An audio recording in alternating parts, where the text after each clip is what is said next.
Hello everyone, welcome to my channel. तो आज हम लोग जानेंगे फ्लूइड फ्रिक्शन क्या होता है। और इसके पहले के जो टॉपिक है उसका वीडियो लिंक आपको मिल जाएगा डिस्क्रिप्शन बॉक्स में, वहां से आप चेकआउट कर सकते हैं। तो चलिए हम लोग स्टार्ट करेंगे। कहा गया है we now know that whenever a solid object moves over some solid surface, okay, frictional force comes into play. जब भी कोई सॉलिड ऑब्जेक्ट है किसी दूसरे सॉलिड ऑब्जेक्ट के सरफेस पे मूव करता है तो क्या होता है, वहाँ पे फ्रिक्शन फोर्स लग रहा होता है। ये तो हम लोग जान चुके हैं। This opposes the relative motion between the two surfaces in contact. अब यहाँ पे जो फ्रिक्शन फोर्स होता है वो क्या करता है, वो रिलेटिव मोशन को अपोज कर रहा होता है। दोनों ऑब्जेक्ट के बीच में जो रिलेटिव मोशंस हुआ करते हैं उसको क्या करता है, अपोज करता है। कौन? Frictional force. लेकिन अब आगे हम लोग यहाँ पे थोड़ा सा जानेंगे फ्लूइड फ्रिक्शन क्या होता है। But what happens when an object moves through air. लेकिन तब क्या होगा जब कोई ऑब्जेक्ट एयर से होकर के मूव करेगा। Okay, what do you think, क्या आप सोचते हैं यहाँ पे? The air also exerts a force of friction even though air itself is very light and thin. देखिए क्या कहता है, air also exerts a force of friction. जो एयर है वो भी फोर्स ऑफ फ्रिक्शन एग्जर्ट करता है। हालांकि एयर बहुत ही लाइट है और थिन है, फिर भी ये फ्रिक्शनल फोर्स एग्जर्ट करता है। We call this friction as air resistance. इसको हम लोग क्या कहते हैं? एयर रेजिस्टेंस कहते हैं। It also opposes the motion of object through it. अब एयर से होकर के कोई भी ऑब्जेक्ट अगर मूव करता है तो क्या होगा ना, ये जो एयर रेजिस्टेंस है उसके मोशन को अपोज करेगा, यानी उसके मोशन को रोकेगा। Like air, water and other liquids also exert a force of friction when object move through them.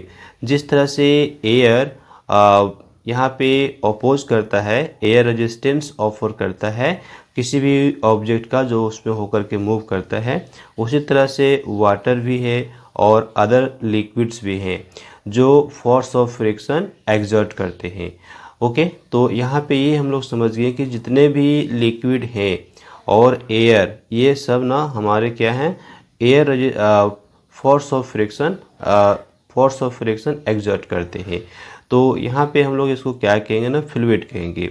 दस we say that fluids collective term for liquid and gases. ये देखिए, लिक्विड और गैसेस के लिए हम लोग क्या यूज करेंगे, यहाँ पे फ्लूइड यूज करेंगे। तो फ्लूइड्स चाहे वो लिक्विड हो या फिर गैस हो, उसके लिए हम क्या यूज कर रहे हैं, यहाँ पे फ्लूइड्स यूज कर रहे हैं, ध्यान रखिएगा।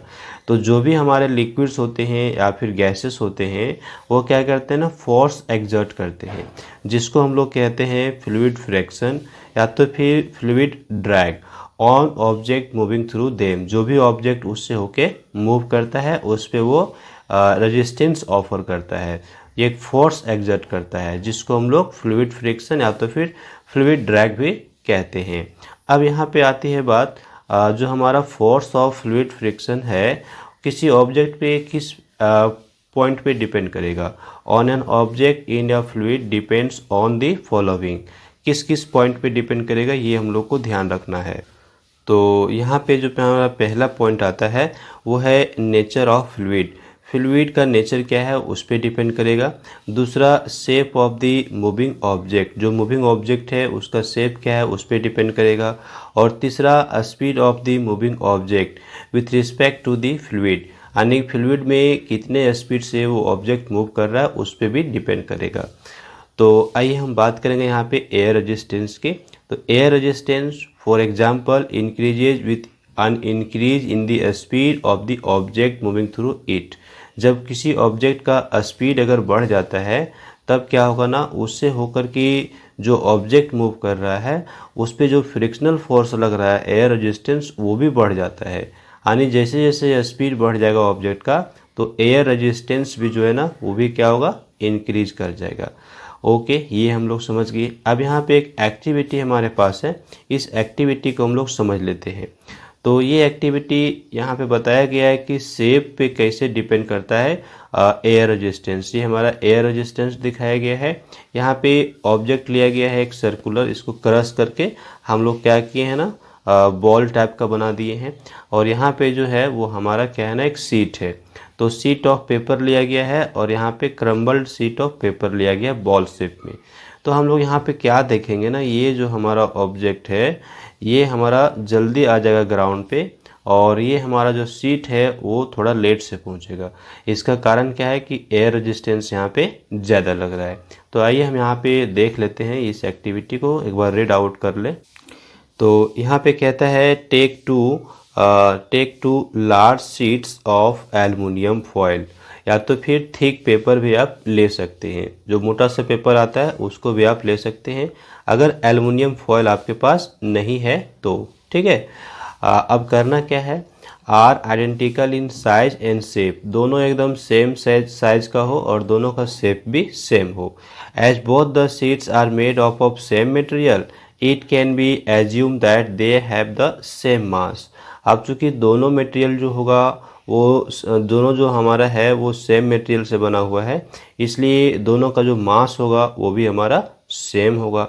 अब करना क्या है, now crumble one sheet into a tight ball. हम लोग ना एक शीट को क्या करेंगे, टाइट बॉल में कन्वर्ट करेंगे, यानी उसको क्रश करके बनाएंगे। अब क्या करना है, hold both the ball and other sheet of foil. ठीक है, हम लोग क्या करेंगे, hold both the ball and the other sheet of foil. कहाँ तक, तो हेड हाइट तक, है ना, अपने हेड के हाइट तक ले जाएंगे और उसको होल्ड करेंगे। And drop them both at the same time, उसको एक ही साथ हम लोग ड्रॉप करेंगे, छोड़ देंगे।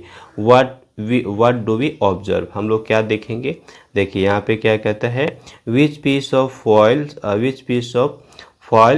Foil falls with greater speed, कौन सा हमारा जल्दी यानी फास्ट स्पीड से नीचे फॉल करता है, ये हम लोग देखेंगे। ठीक है, तो हम लोग का ऑब्जर्वेशन क्या होगा, you will find that the piece that has been crumbled into a ball falls with a greater speed, जिसको हमने बॉल के रूप में कन्वर्ट कर दिया ना, वो हमारा ग्रेटर स्पीड में जल्दी फास्ट मूव करेगा। This shows that it experiences much less air resistance, ये बताता है कि इस पे एयर रेजिस्टेंस बहुत कम लग रहा है। ओके, दूसरा है, this in turns implies that greater the surface area of a body, the more is the resistance that the air offers to its motion।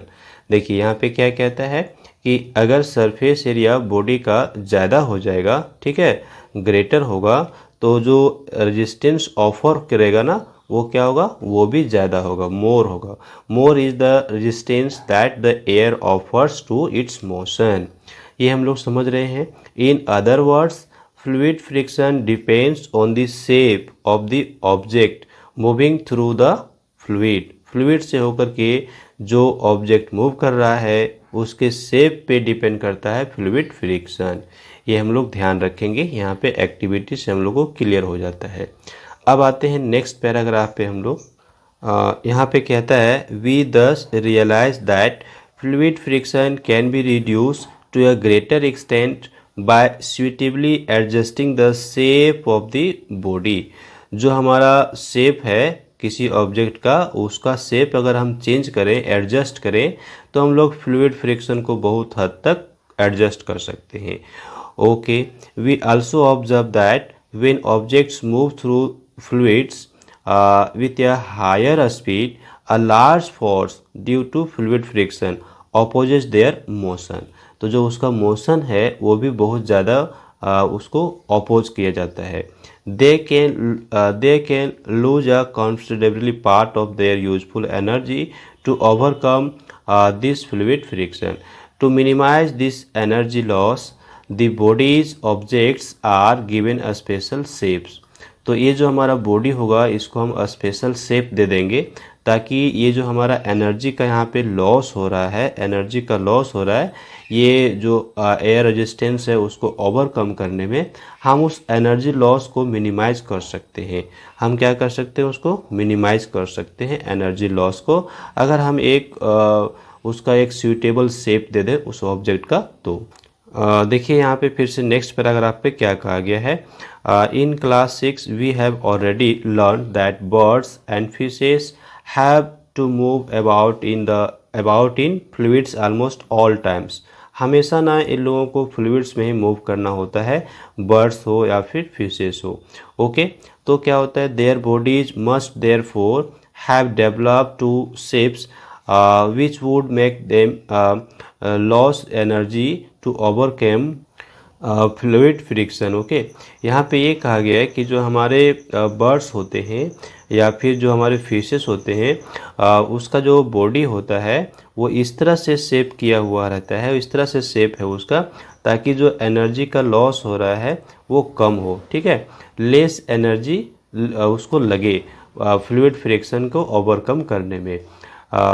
If we look carefully at the shapes of an aeroplane and a boat, we find that the shape of an aeroplane has some similarities to the shape of birds, and the shape of boat is somewhat similar to that of a fish।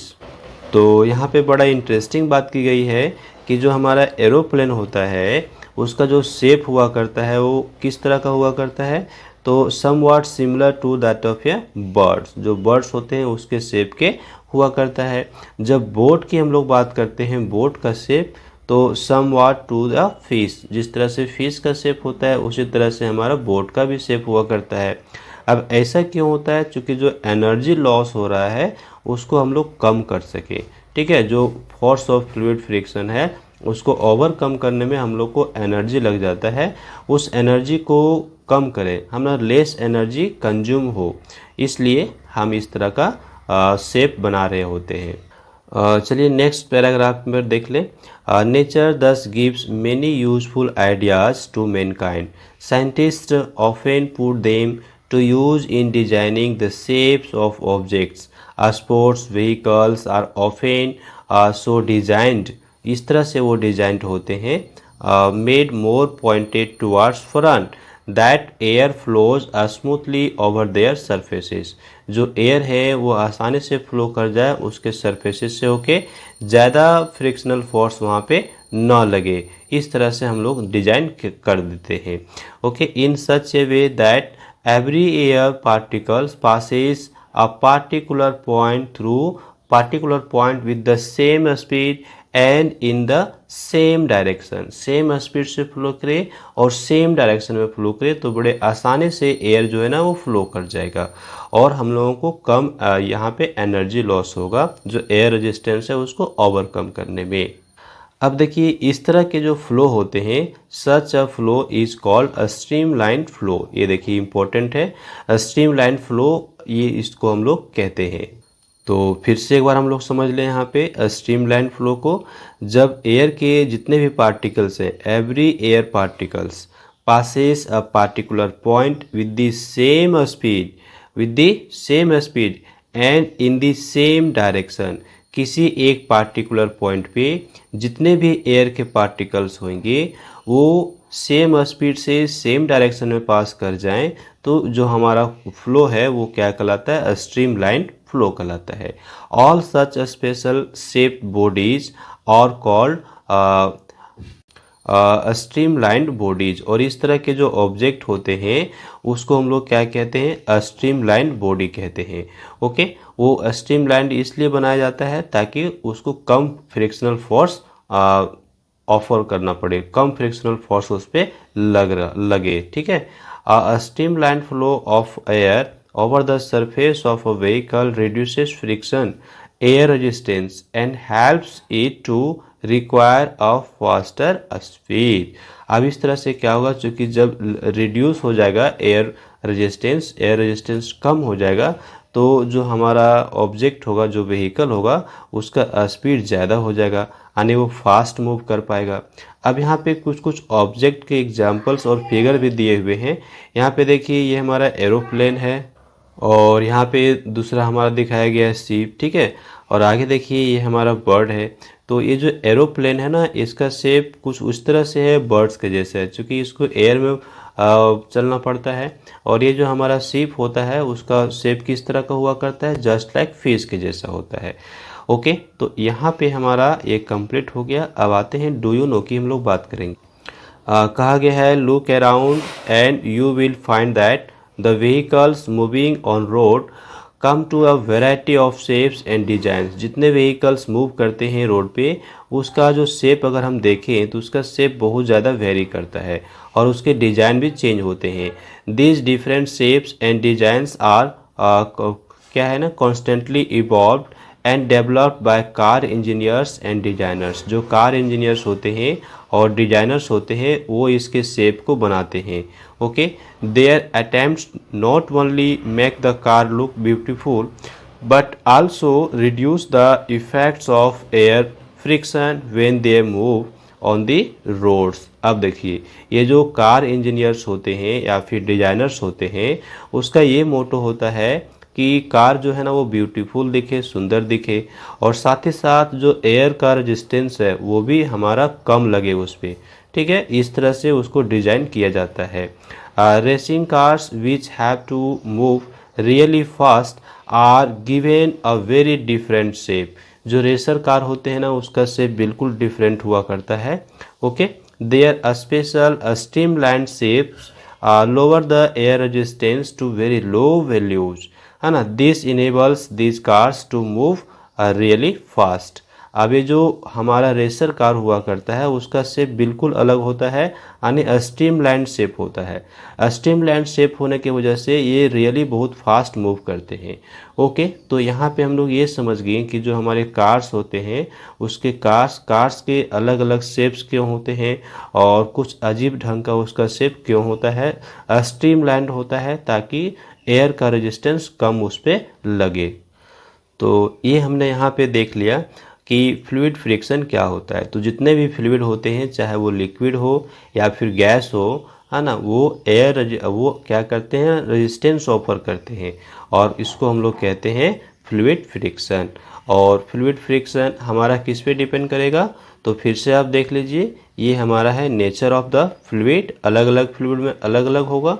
और shape of the moving object, जो moving object है उसका shape पे, और speed of the moving object with respect to fluid. तो ये 3 points हमको learn कर लेने हैं। ये हमारा ऑब्जेक्टिव पूछा जा सकता है। फिर स्ट्रीमलाइन फ्लो क्या होता है ये सब भी पूछा जा सकता है। ओके।